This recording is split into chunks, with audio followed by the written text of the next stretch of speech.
Hi, my name is Winkie, and I'm here to support middle school, high school, and adult learners in learning beginner Japanese and ESL in English. I think that question is so nuanced because it's very dependent on what your goals are in learning, right?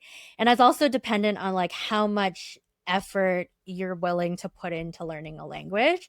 The thing about how long is always yes, you can definitely learn to start speaking like easy sentences and stuff like that like within I think even the first like 2 to 3 months.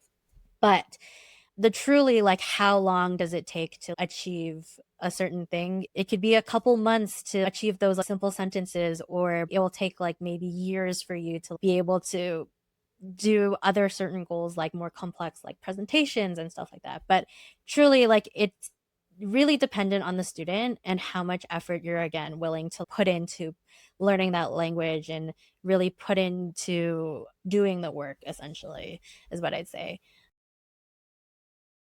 My approach is always to try to include as much like nuance and culture into the lesson. In addition to that, I also really like to include your personal interests.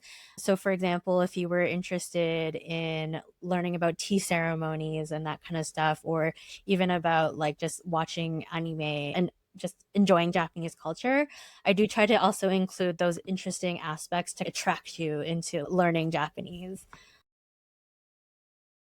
I think for particularly Japanese, I had always had an interest in the Japanese culture and pop culture and that kind of thing. And I think because I was already interested in learning about just like the culture in general, once you start learning the language, you're able to learn more and integrate yourself into the culture and really truly appreciate the nuances within the culture.